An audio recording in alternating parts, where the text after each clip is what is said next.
In the late summer of 1887, a man named Harlan Craft rode into the eastern edge of Wise County on a bay horse with a good saddle and a surveying kit strapped to the back of it, and everyone who saw him come in understood what he was and what he was there for, and most of them understood, at least in general terms, what was going to happen next. Land surveying in the Virginia coal fields in 1887 was not a neutral profession.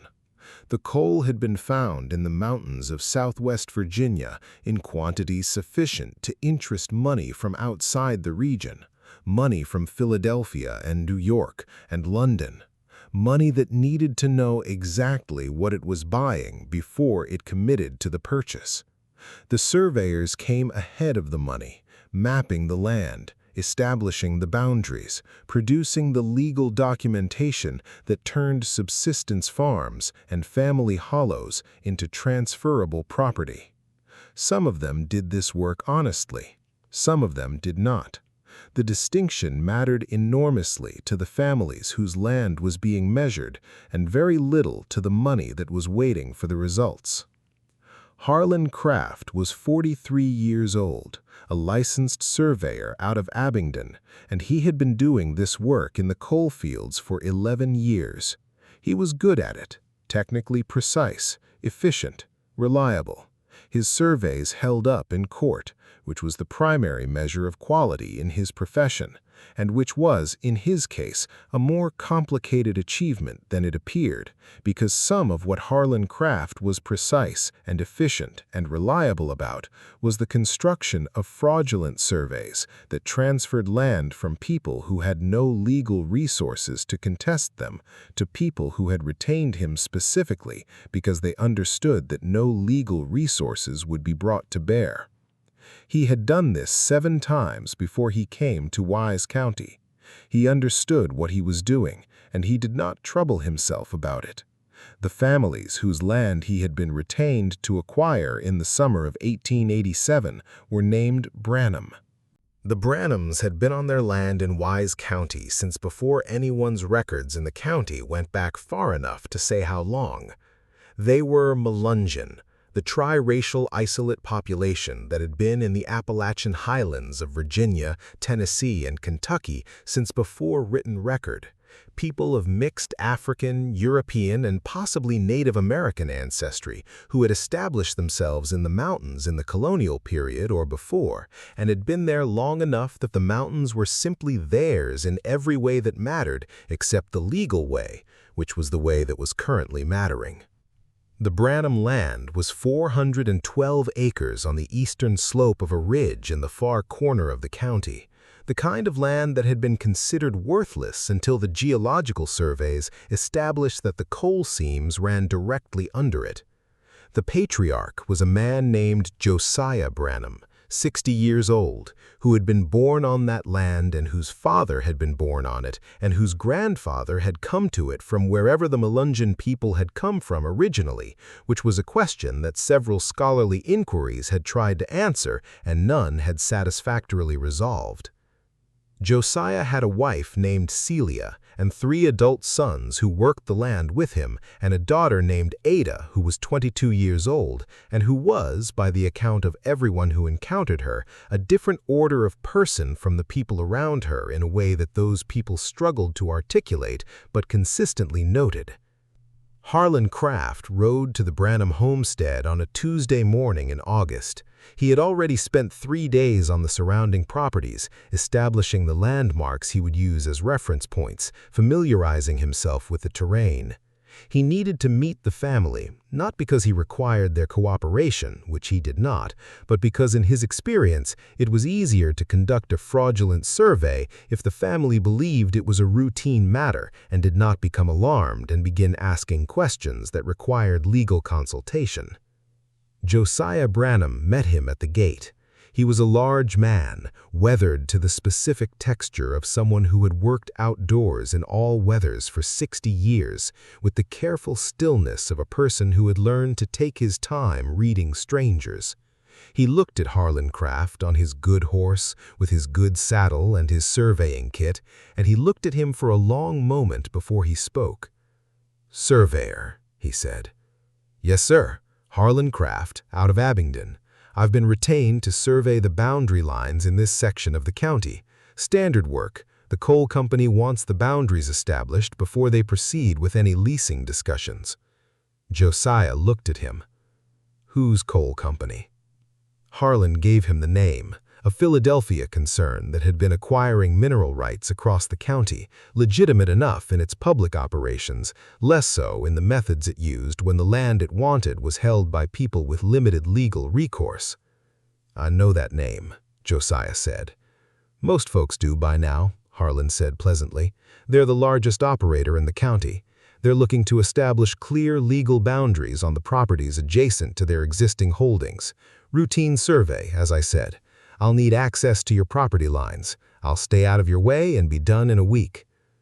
Josiah looked at him for another long moment. "You'll talk to my daughter before you start," he said. "She handles the legal matters for this family." Harlan had not expected this. He adjusted without showing it. 20 years in this profession had made him good at adjusting without showing it. "Of course," he said. "Happy to." Ada Branham was not what Harlan Craft had expected, though he would have been hard-pressed to say what he had expected. She was 22 years old, and she came out of the house in a work dress, with her hair up and her hands showing the evidence of whatever she had been doing before he arrived, and she looked at him with eyes that he found, in the first moment of meeting them, difficult to hold. Not because they were remarkable in the conventional sense. They were dark and direct and entirely without deference, which was unusual for a 22-year-old woman of any background meeting a stranger on her family's property in 1887, and more unusual still given her family's position in the county social order, which did not generally encourage directness toward men like Harlan Craft. She looked at him the way a person looks at something they are reading, not something they are meeting. "Mr. Craft," she said. "Miss Branham." She had questions. Not the questions he had expected, not questions about the process or the timeline or what the coal company intended. Questions about the specific methodology he would use, the reference points he had established, the legal descriptions he had used for the surrounding properties. Specific, technical questions that told him, by the end of the first 5 minutes of conversation, that Ada Branham understood surveying well enough to know what questions to ask, which meant she understood it well enough to potentially understand what he was going to do. He answered her questions accurately. This was his policy in the initial meeting before the work began, when the risk of the accurate answer was low and the risk of an inaccurate answer being identified was high. He was pleasant and professional, and he answered every question he put to him, and when the conversation was done, he told her he would begin the following morning and thanked her for her time. She stood at the gate of the homestead and watched him ride away. He felt her watching and did not look back, and when he was far enough down the road to be certain she could not see his face, he allowed himself to feel, briefly, the thing he felt when a job was going to require more care than usual. Not concern exactly, something more like the specific alertness of a professional encountering a complication that required professional attention. He would be careful. He was always careful. The survey would be technically immaculate, the measurements accurate, the notation precise, the legal description internally consistent. The fraud would be invisible to anyone who did not have access to the true boundary markers, which he would relocate before he began. Ada Branham could ask all the questions she wanted. The document he produced would be unassailable. He made camp that night on the ridge above the Branham property, and he ate his dinner, and he reviewed his notes, and he planned the survey with the same methodical care he brought to all his work. He did not think about Ada Branham's eyes and the quality of attention behind them. He was a professional, and he did not let the human content of the work distract him from the technical requirements. He had learned this discipline over 11 years and 7 previous jobs, and it had served him well. He went to sleep. He woke at 2 in the morning to the sound of someone at the edge of his camp. She was standing at the tree line, 20 feet from his bedroll. He saw her when he sat up, a shape in the dark, still, the faint starlight enough to establish that it was a person and that the person was watching him. He reached for the pistol he kept by the bedroll. "Who's there?" he said. "You know who," Ada Branham said. He did not lower the pistol. "You're on my camp in the middle of the night," he said. "That's not a polite thing to do." She stepped forward into the slight clearance where the starlight reached better. She was wearing the same dress as that afternoon. She had walked up the ridge in the dark, alone, to be at his camp at 2 in the morning. He noted this, and noted also that she did not appear to have been hurrying and was not breathing hard, which meant she had been moving slowly and deliberately and had perhaps been at the tree line for some time before he woke. "I know what you're going to do," she said. "I'm going to survey your family's property," he said, "as I explained this afternoon." "I know what you're going to do," she said again. Not louder, not an escalation, simply repeated in the tone of someone making a statement of fact rather than making an accusation. Harlan looked at her for a moment. He made the decision to be direct. He was a professional, and he had learned that directness in certain situations was more efficient than its alternative. "Your family's land is going to be purchased," he said. "The coal company has the resources to ensure this through legal means, regardless of what my survey shows. I am offering your family a survey that will produce a legal description, which, when contested, will be difficult and expensive to challenge. The alternative, a different surveyor, a different approach, is not better for your family. It is simply slower." She looked at him steadily. "You believe that?" she said. "I do." "You believe you're doing something that would happen anyway, so the doing of it by you is not a wrong thing." "I believe the practical outcome is the same." She was quiet for a moment. The night sounds of the ridge continued around them. The insects, the creek below, the faint wind through the canopy. She stood at the edge of the starlight and looked at him with the same quality of attention she had brought to the afternoon conversation, the reading not meeting quality, and he found it more difficult to hold now in the dark than he had in the daylight. "My grandmother's grandmother came to this land. Nobody knows exactly. She came to it, and she worked it, and she is in the ground of it, and her children are in the ground of it, and my father was born in the ground of it, and I will be in the ground of it." She paused. "That land knows us. We know it. What you're going to do, it doesn't only take ground. You understand that." "Land is land," he said. "Is it?" she said. He said nothing. "I'm going to tell you something, and then I'm going to go home. You can do what you came to do. I can't stop you, and I know I can't stop you, and I'm not here to try." She looked at him steadily. "What I'm here to do is tell you what my grandmother told me, which is what her grandmother told her, which is what the women in my family have passed down since before this county had a name. I'm not interested in—" She said, "The land remembers what is done to it," she said. She said, "There is a debt in blood theft, and the debt does not die with the thief." She said, "What you take from the ground goes into your line, into your children and your children's children, and the ground waits. It is patient. It waits until your line comes back to what was taken, because they always come back. Greed is a compass, and it points to what was stolen, and when they come back, the ground collects." The night sounds continued. Harlan Craft held the pistol in his hand and looked at a 22-year-old woman standing in starlight on a Virginia ridge and telling him an old story. "Are you threatening me?" he said. "I'm telling you what my grandmother told me," she said. "What you do with it is your own affair."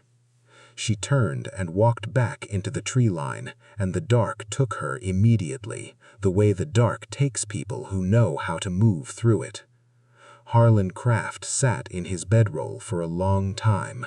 Then he lay back down and went to sleep, because he was a professional, and he had a survey to begin in the morning, and what Ada Branham had said in the dark was an old story told by a desperate woman, and he had heard variations of such stories before, and he was still here, and his work was still good, and the money was still waiting. He spent 6 days on the survey. The work was meticulous. He relocated 3 boundary markers before he began, moving them in the specific way that moved them far enough to matter legally and close enough to their original positions to require expert examination to detect. He took his measurements from the relocated markers, and his measurements were accurate. That was the thing that made his work hold up in court. The measurements were accurate. The document was technically immaculate. The fraud was in the starting point, not in the mathematics, and the starting point was now in a different place than it had been when the Branham family's grandfather had established it. He saw Ada Branham twice during the 6 days, once on the second morning at the lower field boundary, where she stood at the fence line and watched him work for 20 minutes without speaking. Once on the 5th day at the upper marker, where she appeared at the tree line and looked at him, and then looked at the ground where the marker was, and then looked at him again and went back into the trees. He did not acknowledge her on either occasion. He was a professional. He went on. What happened to the Branham family after 1887 is documented in pieces across the records of Wise County that survived the next century. The coal company took possession of the 206 acres within a year through a legal process that the Branham family contested without success. Their objection entered in the courthouse record and dismissed on the grounds that the survey was accurate, which it was, in every measurement, and the legal description was sound, which it was, in every technical particular. Josiah Branham lived on the remaining land until his death in 1901. His sons dispersed. 1 to the mines, which was a particular cruelty, 2 to other counties. Ada Branham remained on the family land until 1923, when she died at the age of 58, unmarried, having spent 36 years on the portion of the land that had not been taken. The record of what she did in those 36 years is sparse and indirect, the kind of record that accumulates in the margins of official documents and the oral histories of families whose history was not considered worth the official record's attention. What the margin record shows is that Ada Branham was known in the county for the same quality that had been noted when she was a young woman, the particular kind of attention she brought to things, the reading not meeting quality that Harlan Craft had felt and dismissed. She was consulted about things. She was sought out. She was, in the language of the county and the tradition she came from, a woman who knew. Before she died, she passed something down. The county record does not say what. The family oral history, which survives in fragments through descendants who dispersed across the region, says that Ada Branham spent the last years of her life completing something she had begun the night she walked up the ridge to Harlan Craft's camp and told him what her grandmother had told her. The land remembers what is done to it. There is a debt in blood theft, and the debt does not die with the thief. The ground waits. It is patient. Harlan Craft died in 1914 in Abingdon of the ordinary causes of a man of 70 who had lived hard and eaten well and not given his health particular attention. He died in his own bed and was buried in the Presbyterian cemetery and left behind a son and 2 daughters and a survey practice that his son took over and continued. He died without knowing what Ada Branham had completed on the ridge in Wise County in the years after he rode away from it. He died not thinking about it, which was exactly what he had intended. The ground, as Ada Branham had said, was patient. It could wait.